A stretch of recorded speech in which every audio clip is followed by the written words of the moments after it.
మీ బట్టలకి సాఫ్టింగ్ ప్రొటెక్షన్ ఇచ్చే సరైన ప్రొడక్ట్ ఎలిమ్ ఫ్యాబ్రిక్ కండిషనర్.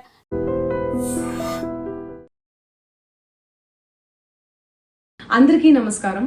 నిన్న ఏదైతే నా బర్త్డే పార్టీ జరిగిందో ఒక చిన్న ఇంట్లో పార్టీ లాగా, ఒక ఫ్యామిలీ ఫంక్షన్ లాగా జరుపుకోవాలన్న ఒక ఉద్దేశంతో ఆ రిసార్ట్లో మా అమ్మా నాన్నల కోరిక మేరకు మా అమ్మా నాన్నలతో కలిసి, మా ఫ్యామిలీ మెంబర్స్తో కలిసి నేను జరుపుకోవడం జరిగింది. అక్కడ మా అమ్మా నాన్నలు, మా అమ్మా నాన్న ఫ్రెండ్స్, మా ఫ్రెండ్స్, మా ఫ్యామిలీ ఫ్రెండ్స్, మా టీమ్ మెంబర్స్ మాత్రమే ఉండడం జరిగింది. అండ్ అట్లనే లిక్కర్ ఉండడం జరిగింది, సౌండ్ సిస్టమ్ ఉండడం జరిగింది. సో సౌండ్ సిస్టమ్కి, లిక్కర్కి పర్మిషన్ తీసుకోవాలని చెప్పి నాకు అస్సలు అవగాహన లేదు, ఐడియా కూడా లేదు. అది అనుకోకుండా సడన్గా ప్లాన్ చేసుకొని వెళ్ళిపోవడం జరిగింది అక్కడ. సో అందుకు నాకు అవగాహన లేదు, లేకుంటే నేను డెఫినెట్లీ నేను తీసుకునేదాన్ని. నాకు అసలు గైడెన్సీయే లేదు. ఎవరైనా గైడ్ చేసినా కూడా నేను పర్మిషన్ తీసుకునేదాన్ని, లేకపోతే నేను ఎందుకు ఇలా తెలిసి చెయ్యను కదా. సో ఇదంతా ఇలా తెలిసి అయితే నేను తప్పు చేయలేదు, తెలియకుండా ఇది జరిగిపోయింది. అండ్ అక్కడ లోకల్ లిక్కర్ తప్ప అసలు వేరే ఏ ఇతర పదార్థాలు, మత్తు పదార్థాలు కానీ వాడడం అసలు జరగలేదు. అక్కడ దొరకలేదు కూడా, పోలీసులు సెర్చ్ చేసినా కూడా.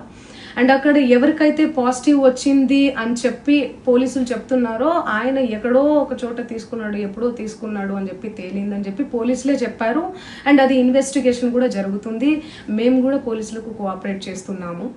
అండ్ నేను ఎందుకు ఇలా చేస్తాను, అసలు నాకు తెలిసి ఎందుకు చేస్తాను, మా అమ్మా నాన్నలతో దట్టు, మా అమ్మా నాన్నలు పెట్టుకొని ఇలాంటివి నేను ఎంకరేజ్ చేస్తానా, ఇలాంటివి చెప్పండి.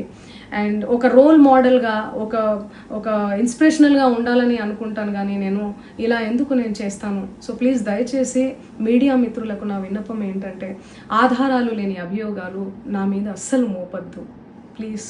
అందరికీ నమస్కారం. నిన్న ఏదైతే నా బర్త్డే పార్టీ జరిగిందో ఒక చిన్న ఇంట్లో పార్టీ లాగా, ఒక ఫ్యామిలీ ఫంక్షన్ లాగా జరుపుకోవాలన్న ఒక ఉద్దేశంతో ఆ రిసార్ట్లో మా అమ్మా నాన్నల కోరిక మేరకు మా అమ్మా నాన్నలతో కలిసి, మా ఫ్యామిలీ మెంబర్స్తో కలిసి నేను జరుపుకోవడం జరిగింది. అక్కడ మా అమ్మా నాన్నలు, మా అమ్మా నాన్న ఫ్రెండ్స్, మా ఫ్యామిలీ ఫ్రెండ్స్, మా టీమ్ మెంబర్స్ మాత్రమే ఉండడం జరిగింది. అండ్ అట్లనే లిక్కర్ ఉండడం జరిగింది, సౌండ్ సిస్టమ్ ఉండడం జరిగింది. సో సౌండ్ సిస్టమ్కి, లిక్కర్కి పర్మిషన్ తీసుకోవాలని చెప్పి నాకు అస్సలు అవగాహన లేదు, ఐడియా కూడా లేదు. అది అనుకోకుండా సడన్గా ప్లాన్ చేసుకొని వెళ్ళిపోవడం జరిగింది అక్కడ. సో అందుకు నాకు అవగాహన లేదు, లేకుంటే నేను డెఫినెట్లీ నేను తీసుకునేదాన్ని. నాకు అసలు గైడెన్సీయే లేదు. ఎవరైనా గైడ్ చేసినా కూడా నేను పర్మిషన్ తీసుకునేదాన్ని, లేకపోతే నేను ఎందుకు ఇలా తెలిసి చెయ్యను కదా. సో ఇదంతా ఇలా తెలిసి అయితే నేను తప్పు చేయలేదు, తెలియకుండా ఇది జరిగిపోయింది. అండ్ అక్కడ లోకల్ లిక్కర్ తప్ప అసలు వేరే ఏ ఇతర పదార్థాలు, మత్తు పదార్థాలు కానీ వాడడం అసలు జరగలేదు. అక్కడ దొరకలేదు కూడా, పోలీసులు సెర్చ్ చేసినా కూడా. అండ్ అక్కడ ఎవరికైతే పాజిటివ్ వచ్చింది అని చెప్పి పోలీసులు చెప్తున్నారో ఆయన ఎక్కడో ఒక చోట తీసుకున్నాడు, ఎప్పుడో తీసుకున్నాడు అని చెప్పి తేలిందని చెప్పి పోలీసులే చెప్పారు. అండ్ అది ఇన్వెస్టిగేషన్ కూడా జరుగుతుంది.